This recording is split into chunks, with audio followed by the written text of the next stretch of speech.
Salam sejahtera untuk kita semua. Pelajaran sekolah sahabat dengan tema utama Dalam Cawan Lebur Bersama Kristus. Pelajaran ke-12, Mati Seperti Benih. Sabat petang. Ayat hafalan, Aku berkata kepadamu, sesungguhnya jikalau biji gandum tidak jatuh ke dalam tanah dan mati, ia tetap satu biji saja. Tetapi jika ia mati, ia akan menghasilkan banyak buah. Yohanes 12 ayat 24. Gambaran Yesus tentang biji gandum yang mati adalah analogi yang menarik dari kepatuhan kita pada kehendak Allah. Pertama, ada yang jatuh. Biji yang jatuh dari tangkai gandum tidak memiliki kendali di mana atau bagaimana ia jatuh ke tanah. Ia tidak memiliki kendali atas tanah yang di sekitarnya dan kemudian menekannya. Kedua, ada penantian. Karena biji terletak di bumi, ia tidak tahu apa yang akan terjadi di masa depan.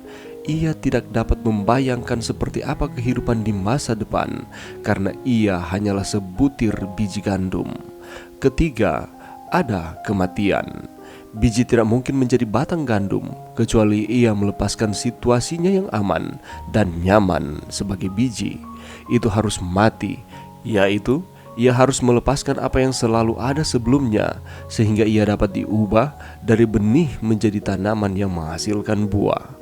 Sekilas pekan ini, jika kita tahu bahwa kehendak Allah adalah yang terbaik untuk kita, mengapa kita sulit menerimanya? Contoh ketundukan apakah yang telah Kristus tinggalkan bagi kita? Bagaimanakah Anda melihat analogi dari biji gandum yang diterapkan pada kehidupan Anda sendiri? Adapun ringkasan dan pokok pelajaran sepanjang minggu ini, kematian adalah elemen yang menarik dalam semua agama.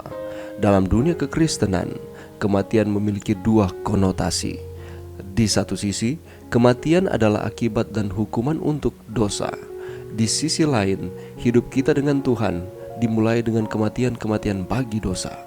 Hanya ketika kita mengalami kematian terhadap dosa ini, kita dapat sepenuhnya menikmati hidup dalam kerajaan Allah. Kematian terhadap dosa menuntun untuk mengatasi dan menghadapi kematian yang merupakan akibat dari dosa. Tetapi kedua peristiwa itu mungkin terjadi karena kematian Kristus bagi kita. Pokok pelajaran pekan ini menyoroti dua tema utama. Yang pertama, kematian bagi dosa menetapkan kerangka untuk berdiamnya Roh Kudus. Roh secara pribadi melaksanakan perubahan karakter kita menjadi gambar Yesus Kristus dan memberikan kuasa kepada kita untuk menghidupkan kehidupan pelayanan korban dan ketaatan kepada Tuhan. Dan yang kedua, jika kita tidak mengalami kematian terhadap dosa, kita akan melanjutkan kehidupan yang mementingkan diri sendiri dan melayani diri sendiri. Kehidupan dosa yang sebenarnya membawa kematian. Sepanjang minggu ini kita akan mempelajari lagi satu pelajaran yang menarik, di mana kita akan mempelajari bersama-sama bagaimana caranya kita mati seperti benih dan setelah itu bertumbuh. Apa yang dimaksudkan dengan mati seperti benih? Di dalam pelajaran ini kita akan banyak mempelajari tentang kepatuhan di dalam pelayanan. Ketika kita membaca di dalam Filipi 2 ayat 5-9, apa yang dimaksudkan dengan kepatuhan untuk pelayanan di sini? Dan bagaimana kehidupan Yesus menjadi teladan bagi kita di dalam hal kepatuhan di dalam pelayanan yang ia pernah lakukan di dunia ini? Dan apa kaitannya dengan mati seperti benih? Di dalam pelajaran kita juga kita akan melihat di dalam Roma 12 ayat 1-2 ketika Paulus menulis bahwa kita akan dapat menguji dan menyetujui apa kehendak Allah. Apa yang dimaksudkan dengan menguji dan menyetujui apa kehendak Allah dan bagaimana caranya kita dapat mengetahui itu? Bagaimana peran dari Roh Kudus di dalam kehidupan kita untuk dapat mengetahui apa kehendak Allah? Dan apa respons kita sebagai umat-umat Allah di dalam menyambut akan panggilan Tuhan di dalam kehidupan kita? Di dalam 1 Samuel 2:12 sampai 1 Samuel 3:18. Apakah yang akan kita dapatkan ketika kita mendengarkan Allah? Dan apabila kita tidak mendengarkan Tuhan di dalam kehidupan kita? Dan apakah yang dimaksudkan dengan percaya diri di dalam konteks pelajaran kita pada minggu ini? Apa bedanya percaya diri dan menyombongkan diri? Dan kita juga akan melihat di dalam Zakaria pasal 4 Apa pengaruh Roh Kudus di dalam setiap kehidupan saudara dan saya?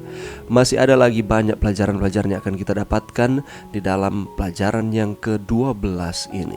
Itulah sebabnya mari kita meluangkan waktu kita, walaupun hanya sejenak di tengah-tengah kesibukan-kesibukan kita. Kita mempelajari akan pelajaran sekolah sahabat setiap hari, sehingga iman kita akan terus dikuatkan. Kita akan terus mengasihi Tuhan atas keselamatan yang Tuhan telah berikan di dalam kehidupan kita. Mari berdoa. Terima kasih Tuhan atas firman-Mu pada saat ini, dan bantu kami untuk kami dapat mempelajari pelajaran yang ke-12 di dalam setiap kesibukan kami. Kami dapat meluangkan waktu walaupun hanya sejenak. Terima kasih Tuhan, ini doa kami di dalam nama Yesus. Amin.